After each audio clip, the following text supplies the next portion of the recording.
Welcome to another Down the Rabbit Hole video. I'm doing another Blade Runner video here, and this one is actually prompted by somebody on one of my previous Blade Runner videos. A commenter brought to my attention there's a thing called the analog cut, which I had never heard of before. And I've checked it out, and I want to talk briefly about it here. It's a fan edit, for lack of a better description. In fact, when you fire up the analog cut, that's the first thing you see is a splash screen that says this is a fan edit. This is not signed off by the publishers or the owners of Blade Runner. But it was a very interesting thing for me to check out because it's the original Blade Runner, but the person who showed me the link and brought it to my attention said this is Blade Runner fixed so that it is clear that Deckard was never supposed to be a replicant, and this movie makes that very obvious. And I was like, well, that's an interesting take on Blade Runner, and I have feelings and thoughts about that, which I will get to at the end. But I thought I would just describe what the analog cut is and how it's different. So, which version are we watching? I believe this is actually a modified version of the Blade Runner Final Edition, Final Cut, that Ridley Scott released in a couple of years ago. In the boxed set, the one that came out, kind of his final foray. I've made all my edits, this is the final version. Because there are scenes in the analog cut that I was just like, okay, this looks to me to be that version, but with the modifications that the fan edit is responsible for. First among which, so we've seen the blimp overhead, and in very few versions, maybe the international cut, I don't recall, right here, when Deckard looks up, there's the announcement, let's go to the colonies, and there's a scene that is usually done with the voiceover in the theatrical version where you can hear an announcement talking about this announcement was brought to you by. Okay, so he looks up, he sees the blimp, everything's cool, and it's right around here when we see Deckard again. In a second, yeah, right here. You can't. It's basically the bit where they say this announcement is brought to you by. Happen to have it on my Johnny Walker bottle here. Brought to you by the Shamato Dominguez Corporation. In fact, while we're here, let's help ourselves to some of the old Johnny Walker here.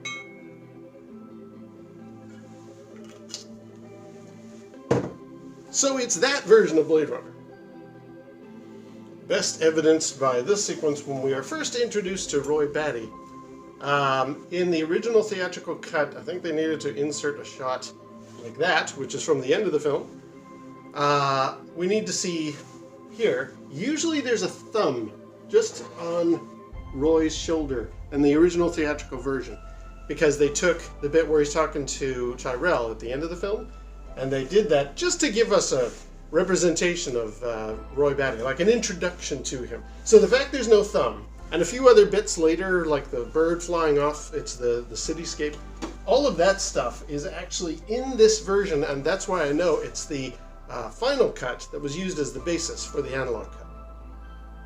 Now, one bit that is very synonymous with Ridley Scott's final cut, and is really weird in this analog cut, is the bit where Deckard's sort of plinking away on the piano, and then he grabs his picture and he does the enhance sequence. We all know that bit. This bit here, right in the director's cut onward, right in this shot, we will get the famous unicorn is inserted in, but because this is the fixed version of the analog cut, it's more like the theatrical, we don't have the unicorn. They've taken that back out, and that's fine. I'll get to that at the end. What's really weird watching this, there's none of the music. The bit, the sweeping Vangelis score where it's kind of like, here's Deckard in his home doing his thing. That's actually been removed here, and all we hear is some random piano notes being plunked away and Deckard breathing a few times. Oh, cheers.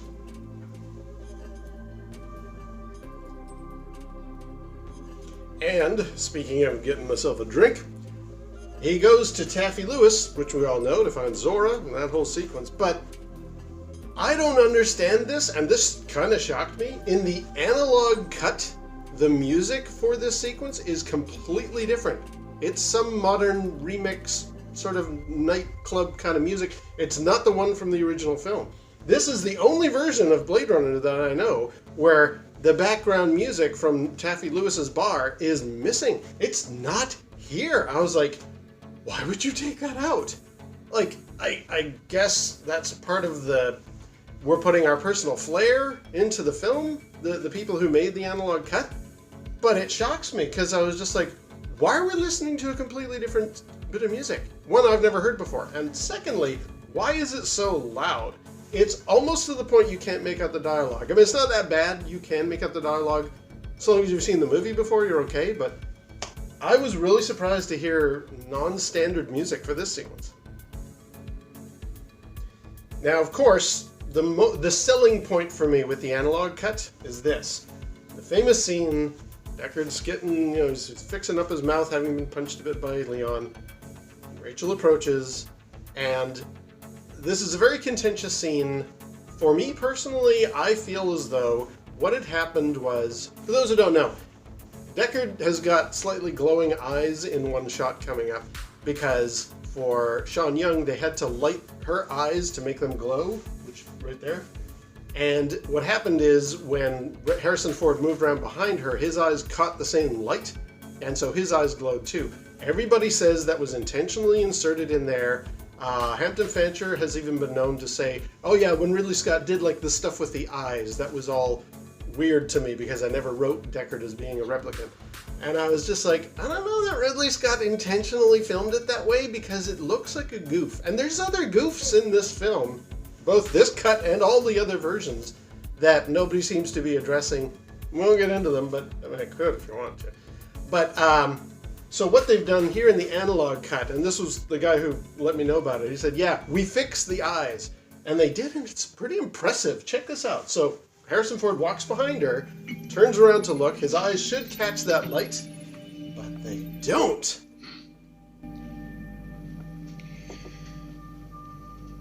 But somebody would. That's a heck of a thing. That is impressive, to have gone in, digitally removed the little bit of glow that was stuck in his eyes there. I was very impressed with that. And it's a really good print. The version that I got, you cannot make out any scrubbing with Photoshop or whatever they did. I was shocked. I was really impressed with that. So what do I think of the analog cut of Blade Runner? It's impressive from a technical point of view. I really like what they've done here. I'm curious why some of the music cues have been changed. The picture quality is really, really good, like for a transfer of the final cut and then with the edits made by the fans. Very, very impressive. So from a technical point of view, I really like it, with the exception of the musical bits. But what I don't understand is, okay, if you're gonna make an edit, if you're gonna fix Blade Runner, get to that in a second, then there's other things that should have been fixed as well. Things, for example, like when Deckard goes in and he meets up with Bryant and Bryant pours him a drink. Cheers. Bryant tells him 6 replicants got away. 3 male, 3 female. 1 got fried running through an electrical fence. We lost the others. But we only know of 4 replicants through this film. Rachel is added later to the mix, but she's not considered one of the 6 that got away. Some people speculated Deckard was that missing replicant.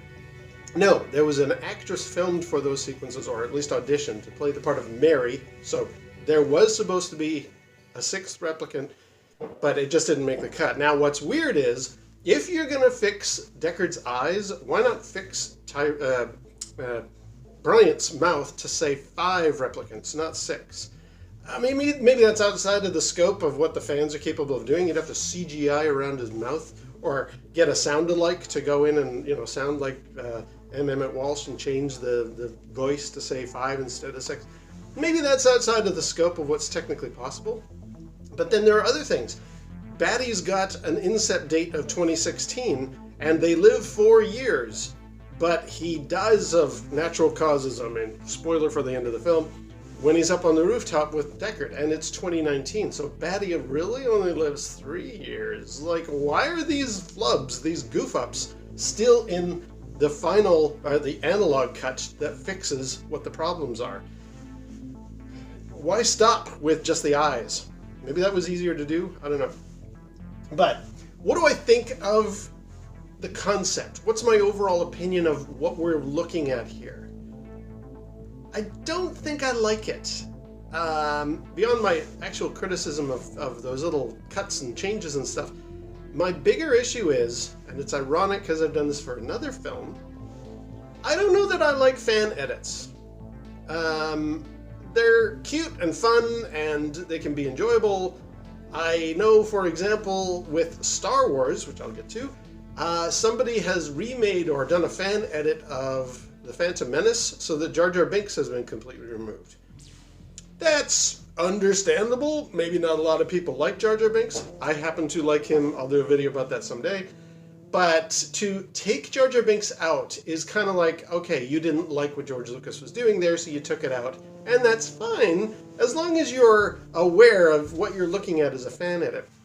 The premise of this is almost saying, this is what was really supposed to be on film, and we're fixing it, and now this is Blade Runner correctly done. I don't know if I like where that's coming from. I don't know if I'm totally on board that philosophy. Let me do back to Star Wars. So, I've done a video about the Harmy despecialized edition of the original trilogy of Star Wars, where a fan edit of what had been done originally got restored. All of the stuff that George Lucas added with the special edition of A New Hope, Empire Strikes Back, Return of the Jedi, all of that stuff got removed by Harmy's group, and the original stuff restored back in. And I love that. So, you might be thinking, well, that's a fan edit. How come that's okay, but you don't like it with Blade Runner? My problem with the fan edit for... The reason I don't mind it for Harmy is because it puts back what was taken out. And there's been a few... On Harmy's despecialized edition, there's a really good documentary. I don't know if you can find it anymore on YouTube, but they talk about how when the Motion Picture Academy was going to be submitting Star Wars into their archives for, hey, here's a foundational film, a very important culturally iconic film in the sci-fi realm. We want Star Wars to go into the archives. George Lucas didn't give them the original theatrical cut. And they're like, that's against the rules. It has to be the original theatrical cut. Please submit that. And he was like, no, I'm not finished with it yet. Okay. So I like what Harmy did with the despecialized edition of like, okay, we all know the Star Wars we saw for 20 odd years before the special edition came out. We want that one back. And so I'm okay with Harmy restoring what was originally there. This analog cut is taking out the parts we don't really want to see, like Jar Jar Binks, and I'm kind of like, I don't know that I'm cool with that. Now, again, I will totally stand behind. I am not convinced that Ridley Scott had in mind from day one of filming Blade Runner that Deckard was supposed to be a replicant. I'm of the opinion he kind of came to that conclusion later, and now if you ask him, oh, I'm a complete genius, of course that was always hidden in there. I've Da Vinci coded that film the whole time. Aren't I a mad genius? Whatever, Ridley. Okay, we won't get into that, nor your feelings about Alien. But I don't think the original filming of Blade Runner had Deckard as a replicant to begin with, and there are bits in there that are needing an explanation, but I don't think we should remove them. I don't think, like, sure, cute as a fan edit project, if you want to do that for a laugh, totally, go for it, but I don't like the premise of fixing Ridley Scott's work. He might think that he Da Vinci coded the heck out of that and it was always supposed to be Deckard as a replicant. Okay. It speaks to the larger power of cinema and any artistic work, I would say, that the artist has in their mind a thing and they try to paint, sculpt, compose, whatever, film that thing. And it never quite comes out the way you had it in your head. No matter what it is, whether it's the Mona Lisa or, any of those bits of work, you never quite get what you had in your head as an artist. That's fine. Then the audience watches it, experiences it, lives it, and goes, wow, that was incredible work. Especially that one bit, and somebody else in the audience might be like, no, not that bit. This is the more interesting bit. I like this. People take away from something creative, their own interpretation, their own thing. I don't know that it's important. I don't necessarily agree with the idea of modifying the original bit of artwork. If Ridley Scott thinks he was completely making it obvious that Deckard was supposed to be a replicant from day one, and anyone who doesn't believe that is a moron, like me, then that's fine. And there are lots of people who will go up and down the fences just defending, yes, Deckard was always supposed to be a replicant. Of course he was. Fine, sure, okay. We have an interesting conversation going on here. But I think to fix the movie so that he is definitely not a replicant by taking out the glowing eyes, by removing the unicorn sequence, which wasn't there to begin with, I don't know that I'm on board that, unless you are aware you're looking at a fan edit and it's not the original work. I'm very appreciative of the guy who brought the analog cut to my attention. I didn't even know this was a thing. So thank you. I have watched it, and I have little quibbles about music choices and stuff, but I'm gonna stick with my Blade Runner, which doesn't really exist anymore because I never liked the theatrical cut with the voiceover, but I don't like what they did since director's cut onward with the unicorn being shoved in there, and all the argument about the eyes is whatever. So my Blade Runner exists in, I guess, some other perspective, but give me the theatrical cut and then just take out the voiceover. That's my Blade Runner. But you know what? Everybody's got their own, and that speaks to the power of cinema, the power of artistic works in general. So if you get a chance somehow to get your hands on the analog cut, check it out for yourself. It's an interesting watch. I personally enjoyed it, and I was very much appreciative of the guy bringing it to my attention.